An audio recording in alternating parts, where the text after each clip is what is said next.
उसमें से हमने ब्रेक्स निकाले थे, पर मतलब फ्रेम हमने it's very challenging, it was like very challenging, क्योंकि हर फ्रेम में जाके आपको ब्रेक्स और वो मतलब हाथ पे जो क्लचेस वगैरह होते हैं सारे मिटाने थे, और एक मूविंग शॉट से हर चीज इट्स वेरी डिफिकल्ट एक्चुअली। हमारे पेंट आर्टिस्ट हुआ करते थे, वो लोग बैठ के फ्रेम बाई फ्रेम पेंट किया करते थे, शॉट्स फोटोशॉप में किया करते थे। तो मतलब कुछ चीजें हैं आप उनको रिप्लेस नहीं कर सकते वीएफएक्स में, जैसे कुछ चीजें ऐसी हैं कि वहाँ पे मेहनत लगती ही लगती है, आप कुछ भी कर लो, टेक्नोलॉजी कितना भी इन्वॉल्व हो जाए, लेकिन वो चीजें आप मतलब मेहनत करना पड़ेगा। जैसे एक चीज हो गया रोटो, नाम सुना है आप लोगों ने, रोटोस्कोप, और दूसरा है पेंट। मतलब आप कुछ भी कर लो, अगर पेंट करना है तो करना है, और रोटो करना है तो करना है। तो और बाकी चीजें हैं बहुत सारा, मतलब it's very interesting thing actually VFX. आप प्रोसेस में जाओगे होल, तो अभी हम इसको आगे लेके बढ़ेंगे। अभी इसमें जैसे हम स्टार्ट करते हैं फिर से, फिल्म सबसे पहले फिल्म शूट किया जाता है, उसके पहले प्री प्रोडक्शन का काम होता है। सपोज लोकेशंस वगैरह फाइनल किया हमने, कुछ चीजें वो की, जैसे पूरा सब कुछ स्क्रिप्ट वगैरह लिखा, सब कुछ वो प्री प्रोडक्शन होता है। उसके बाद प्रोडक्शन स्टार्ट होता है। प्रोडक्शन इज की मतलब चीज बननी स्टार्ट होती है, मतलब आप शूटिंग वगैरह जितना भी चीजें हैं ये प्रोडक्शन के उसमें आती है। प्रोडक्शन होने के बाद सपोज फिल्म लॉक हो गई, शूट हो गए, तो क्या होता है कि एक एक शॉट के आपके पास 20-20 फुटेजेस रहते हैं, कट्स रहते हैं उसके, तो उसको मैनेज कौन करे। तो उसके बाद क्या होता है कि डायरेक्टर जो होता है एडिटर के साथ बैठता है, तो उसका एक रफ कट रेडी किया जाता है। तो उसमें क्या होता है कि एक मतलब बहुत सारे जैसे टेक्स होते हैं, सिंपल कोई भी शॉट्स है, तो उसमें डायरेक्टर को सपोज इसमें से ये अच्छा लगा, इसमें से ये अच्छा लगा, तो सबको मिलाया उसने, तो एक पूरी मूवी का एक रफ कट रेडी होता है। उसके बाद सारे सपोज उसके बाद उनका जो वीएफएक्स वगैरह के लिए, पोस्ट प्रोडक्शन के लिए जो चीज़ें जानी होती हैं वो वहाँ से निकाल देते हैं। तो स्कैनिंग के बाद आती है, उसके बाद क्या किया जाता है कि सपोज मुझे एक ये शॉट है, ठीक है, इसमें मेरा कैमरा मूव हो रहा है बहुत ज़्यादा, और मुझे यहाँ पे एक दूसरा कैरेक्टर बिठाना है। तो इसके लिए सबसे पहले मुझे क्या है कि ये कैमरा जो है उसका डेटा निकालना पड़ेगा, इट्स कॉल्ड ट्रैकिंग। और आज के ज़माने में ट्रैकिंग इज मतलब इतना एडवांस है कि आप कैमरा, अगर कैमरे का डेटा है अगर आपके पास, कि उसके लिए क्या होता है कि जब भी शूट हम करते हैं तो एक वहाँ पे जो बंदा होता है वो नोट करता है सब कुछ, कि कितने mm का लेंस यूज किया, एपरेचर पॉइंट कितना था, फोकल लेंथ कितना है, सब कुछ वो डेटा रेडी करता है।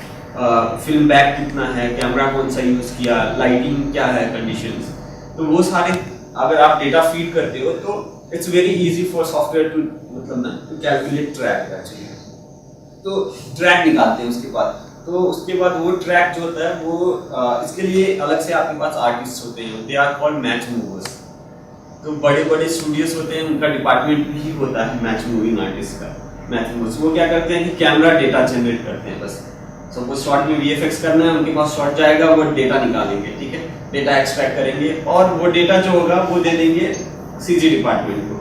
तो उसके बाद वो कैरेक्टर्स वगैरह जो भी प्लेस करना होगा, एनिमेशन वगैरह होगा, वो प्रोसेस आगे बढ़ेगा। मतलब वो स्पेसिफिक होते हैं ओनली फॉर ट्रैकिंग। उसके बाद लेआउट, लेआउट इज लाइक आप तैयार करते हो सब कुछ, ट्रैकिंग हो गया, लोरेज पॉली, लो पॉलीज आपके मॉडल्स आ गए, सब कुछ ऐसे ही रफ एक लेआउट बनाते हैं कि हाँ मतलब एक सीन है तो एक लो पॉली मॉडल बिठा दिया, वो ट्रैक लगा दिया, तो इट्स लाइक मतलब विजुअलाइजेशन के लिए कि कैसा आ रहा है सब कुछ। उसके बाद आपका एनिमेशन वगैरह जो भी होता है, इट्स अ डिफरेंट फ्लो। यहाँ पे आप देखोगे कि ये एनिमेशन होता है और फाइनल किया जाता है चीजें, ठीक है, लाइटिंग होती है, उसके बाद ये कंपोजिटिंग में आता है। और सेकेंड इज लाइक एक अलग से प्रोसेस चलता है कि ट्रैकिंग के बाद जो भी सपोज ट्रैकिंग के बाद उसमें सीजी कुछ नहीं करना है, सीजी कुछ नहीं करना है, कुछ रियल लाइफ ग्राफिक्स मिक्स करना है। सपोज एक बंदे का ग्रीन स्क्रीन में शूट किया हुआ है, इट्स नॉट लाइक सीजी नहीं बिठाना है, हमने रियल कैरेक्टर ही बिठाना है, एक को ग्रीन स्क्रीन में शूट किया है, दूसरा कैमरा है उसको, तो उसको मैच करना है दोनों को। तो वो अलग, वो फिर सीजी डिपार्टमेंट में नहीं जाएगा, वो फिर रियल लाइफ रियल एक्शन जो होता है ग्राफिक्स, उसमें से उनका डिपार्टमेंट अलग होता है। इसमें क्या होता है कि रोटो आर्टिस्ट, पेंट आर्टिस्ट, कंपोजिटर्स भी दो तरह के होते हैं,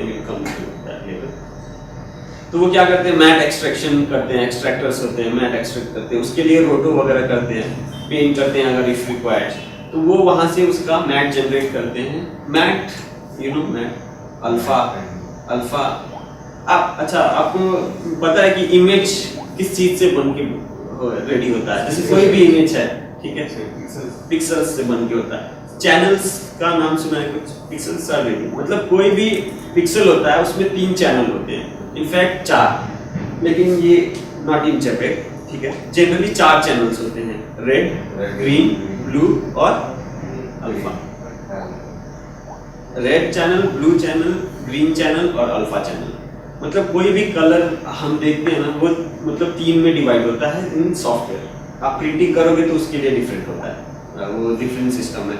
कंप्यूटर कुछ भी लेता है तो that is like 3 channel, 4 channel.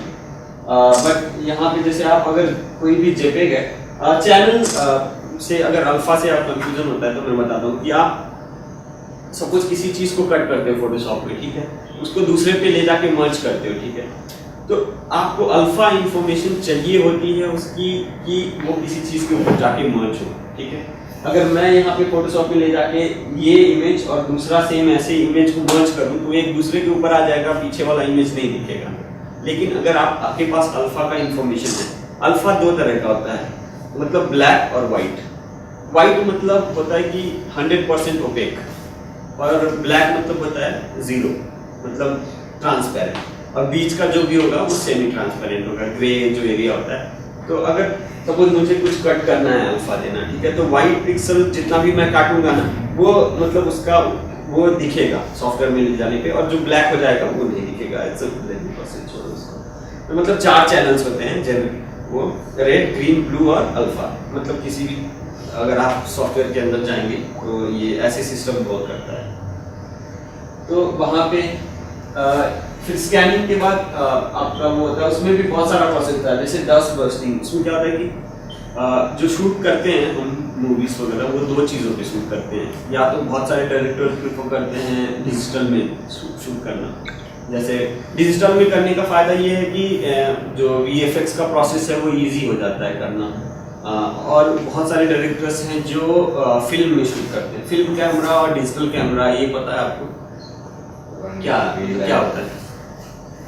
Film cam is like to use that reel in that. हाँ, exactly. फिल्म कैमरा, और digital is like your DSLR and other things, ठीक है। आज ये Mark 3 और ये सब जितने भी होते हैं, रेड कैमरास, ये सब भी। और लेकिन आपने कोई भी फिल्म कैमरा इसका आपको पता है नाम? IMAX का नाम सुना है? रिसेंटली आपने वो देखा, इंटरस्टेलर देखा किसी ने? It's a very Christopher Nolan का नाम सुना है, the director of that movie. मतलब he is number 1 director, अभी प्रेजेंट में he holds the rank, ठीक है। वो बंदा he likes to shoot in film only. He don't want to shoot ये डिजिटल। क्यों? क्योंकि उसको फिल्म का जो कलर होता है ये सब उसको बहुत अच्छा लगता है। It's very real actually. अगर आप फिल्म में शूट करते हैं it's very costly actually. पर शॉट आपको ऑलमोस्ट इट्स लाइक 10,000 रुपीज़ का खर्चा होता है। वैसे 1 मिनट लॉन्ग शॉट तो 10,000 रुपीज़ आपका एक शॉट पे जाएगा, कट हुआ तो वो बर्बाद है। लेकिन डिजिटल में ऐसा नहीं है। डिजिटल में you have nothing to invest. तो उसमें क्या है कि but he likes to shoot in film. तो वो फिल्म में जब कोई भी मूवी उसकी आप देख लो, चाहे वो डार्क नाइट हो, डार्क नाइट राइजेस हो, बैटमैन बिगिंस हो, इंसेप्शन हो, मोमेंटो हो, प्रेस्टीज हो, या फिर ये इंटरस्टेलर हो, ये सारी की सारी उसने फिल्म में शूट की। और उसका एक प्लस पॉइंट है कि वो कभी 3D नहीं बनाता है, ऑलवेज 2D। मतलब वो रियल एक्सपीरियंस देना चाहता है, और हमेशा वो IMAX में शूट करता है। IMAX is like 8K camera, और उसके अगर IMAX थिएटर्स है यहाँ पे हैदराबाद में है और मुंबई में है आई गेस। तो वहाँ पे अगर IMAX में कुछ रिलीज होता है ऐसा 8K शूट किया हुआ, तो वो डिफरेंट एक्सपीरियंस होगा वहाँ पे। आप जब देखोगे तो इट्स वेरी डिफरेंट। जो आप रेगुलर थिएटर्स में देखते हो ना, उससे क्लियरिटी और ये सब बहुत ही अलग होता है। तो ये जो अभी इंटरस्टेलर है इट्स टोटल 8K वो IMAX में शूट किया हुआ है। तो फिल्म में बट एक डीमेरिट होता है फिल्म का डीमेरिट क्या होता है कि जब आप शूट करते हो तो यार वो तो फिजिकल चीज़ है ना, तो जब वो चलती है ना तो उसके ऊपर स्क्रैचेस और डस्ट आ जाते हैं। तो आपने पुरानी मूवी देखी है जहाँ पे ऐसे बहुत सारे आते हैं, ऐसे हिलते, those are called dust particle, तो उसको भी प्रोसेस होता है रिमूव करने का, वो फोटोशॉप में करते हैं वो। तो कोई भी चीज़ VFX करने से पहले डस्ट बस्ट और ये सब करके जाती है, ठीक है। इट्स वेरी इजी एक्चुअली करने का कुछ ज़्यादा नहीं, वो पेंट करना पड़ता है जहाँ जहाँ पे रहता है। उसके बाद रोटो पेंट जो भी होता है ना, एक प्रोसेस है रिक्वायर्ड। एक्चुअली कंपोजिटिंग के लिए रोटो पेंट का रिक्वायरमेंट होता है वही सेम जो मैंने बताया ना अल्फा के लिए। जैसे अल्फा को ट्रीटमेंट करना है तो उसके लिए स्पेसिफिक मुझे एरिया में करना है। सपोज मुझे केवल अब इसका कलर करेक्शन करना है तो केवल फैन का कलर करेक्शन करना है, या कोई भी इफेक्ट देना है केवल फैन के ऊपर देना है, तो मुझे इसका एरिया का अल्फा चाहिए, दैट इज कॉल्ड मैट, ठीक है। तो वो मैट हम यूज करते हैं, कंपोजिटिंग में भी करते हैं और आगे डीआई में भी करते हैं। डीआई में किस लिए करते हैं कि कलर करेक्ट करने के लिए करते हैं। सपोज मुझे तुम्हारे शर्ट का कलर जो है रेड से मुझे ग्रीन करना है, तो आई नीड दैट पार्ट, मतलब उतने पार्ट की जरूरत होगी, तो वो मैं अल्फा जनरेट करके करूंगा, तो इसलिए रोटो और पेंट किया जाता है। मतलब प्रोसेस। अब आप देखिए कि कंपोजिटिंग एक ऐसी चीज है जहां पे हर चीज आके मिल जाती है। आप 3D में कुछ भी कीजिए वो आपको कंपोजिट करना ही करना है। रोटो किया, आपको कुछ चेंज करना है, कोई भी इफेक्ट बनाना है तो उसको कंपोजिट आपको करना पड़ेगा। लाइव एक्शन और CG ग्राफिक्स को मैच करना है तो कंपोजिटिंग करनी पड़ेगी। कंपोजिटिंग होती है, फाइनलाइज होता है, उसके बाद DI होती है। DI is like colour correction, simple. तो उसके लिए भी बहुत सारे सॉफ्टवेयर्स होते हैं, डिफरेंट सॉफ्टवेयर्स होते हैं। वहाँ पे हार्डवेयर, बहुत पावरफुल हार्डवेयर्स लगते हैं उसके लिए, तो दैट इज डिफरेंट प्रोसेस। बहुत सारे स्टूडियो होते हैं। अभी आपको मौका मिले तो अभी आपने जो शोरीज देखी ना फ्यूचर वर्क्स, उनके पास भी सेटअप है पूरा DI का। इट्स लाइक बहुत ही कॉस्टली होता है, बट जिनके पास होता है इट्स लाइक वो स्टूडियोज वगैरह वो मतलब अच्छे, इट्स अ गुड इनकम। तो DI प्रोसेस हुआ, फिर फिल्म बन के रेडी हो जाती है, आप देखते हो। इसमें किसी को कुछ क्वेश्चंस कुछ समझ में नहीं आया, किसी को लाइक प्रोसेस अगर सिंपल है, ओनली प्रोसेस के बारे में किसी को कुछ कंफ्यूजन नहीं आया, कोई क्वेश्चन? क्लियर या ऑल क्लियर? नहीं, कुछ नहीं समझ में आया तो it's not like, it's just जो भी मेरा नॉलेज है मैं शेयर कर रहा हूँ। इट्स नॉट लाइक एक क्वेश्चन है साइकिल से रिलेटेड नहीं है, बट जैसे अपन ने मोशन कैप्चर की बात की, तो एक अवतार की मोशन कैप्चर के अंदर, और एक अभी इंडिया में रजनीकांत की थी कोच गया, तो वो भी मोशन कैप्चर में उसके शूट हुए पूरे सीन्स।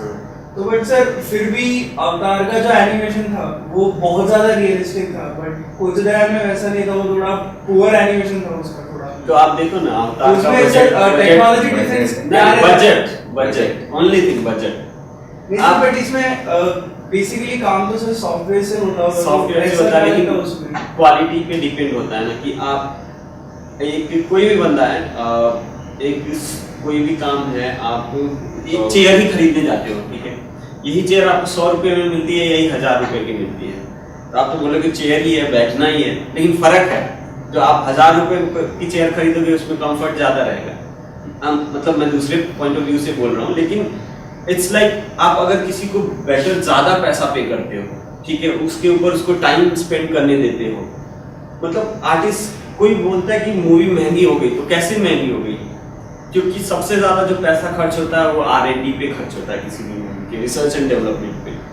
तो अगर अवतार बनी तो उसका बजट, उसने जो विजुअलाइजेशन का टाइम था, जो मोशन कैप्चर किए, उसको डेटा रिफाइन करने का टाइम था, वो ऐसा नहीं है कि आपने मोशन कैप्चर किया, उसको डायरेक्ट इनपुट दिया, मॉडल में हो गया, ऐसा नहीं है, इसको रिफाइन करना। बट जो सॉफ्टवेयर होंगे वो तो सर इंडिया में भी होंगे वो सॉफ्टवेयर जो यूज करते हैं। बट मैं आपको एक बात बताऊं, वही काम, ठीक है, आप प्राइम फोकस का एग्जांपल लीजिए, वही आर्टिस्ट बॉलीवुड की मूवी में काम करता है तो गंदा इफेक्ट निकलता है, और वही आर्टिस्ट हॉलीवुड की मूवी पे काम करता है तो फर्स्ट क्लास इफेक्ट निकलता है। क्यों? बजट और टाइम सबसे ज्यादा इंपॉर्टेंट। अब यहाँ पे क्या है कि जनरली पहले हम जब लोग यहाँ टूल बॉक्स में एड फिल्म्स पे काम करते थे, तो क्या है कि जनरली उनका प्री प्रोडक्शन जो भी होता था और शूट होता था, और VFX के लिए वो एक दिन देते थे। मतलब वो शूट करेंगे एक हफ्ते, 2 हफ्ते आराम से, ठीक है, और डेटा आएगा इस शाम को चाहिए कुछ, ऐसा तरीका है। तो आप कैसे सोच सकते हो कि एक दिन के अंदर कोई भी आदमी कैसे कोई भी शॉट करके क्वालिटी वाइज दे सकता है उसको? I guess you can show some video example for ad. हाँ टूलबॉक्स का This is it. ये यहाँ पे टूलबॉक्स का वो है।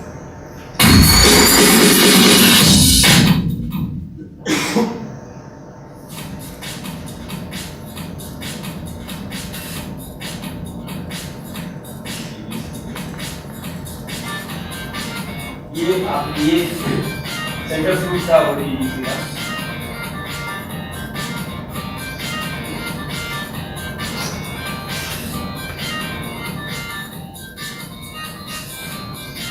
अब अगर देखो इसको करने का ये जब शॉट किया था that was starting phase of toolbox, मतलब बहुत पहले की बात है।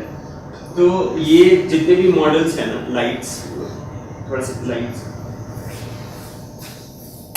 ये मॉडल्स जो भी दिखेंगे ना आपको, ये पूरे 3D किए हुए हैं मॉडल्स जितने भी हैं। तो ये करने के लिए हमें 1 महीने का टाइम लगा था। मॉडलिंग, टेक्सचरिंग, लाइटिंग, पूरा वो पीछे का नीचे का जितना भी एरिया आप वो देख रहे हो ना अर्थ का, इट्स लाइक वो मैट पेंट किए हुए हैं। तो उसको विजुलाइज करने में, मैट पेंट फाइनलाइज करने में, और मॉडल, टेक्सचर, लाइटिंग और कंपोजिट करने में टोटल मतलब इट टुक ऑलमोस्ट 1 मंथ। लेकिन अगर ये बाहर का क्लाइंट था, ठीक है, ये वाज सम साउथ अफ्रीकन और क्या क्लाइंट था वहाँ का, लेकिन अगर यही इंडिया में होता तो पता है क्या करते हैं हम लोग, एक इसका 2D मैट पेंट बनाते, उसको एनिमेट करते और वो करते। तो ऑब्वियसली हम ही काम करते हैं उस पर,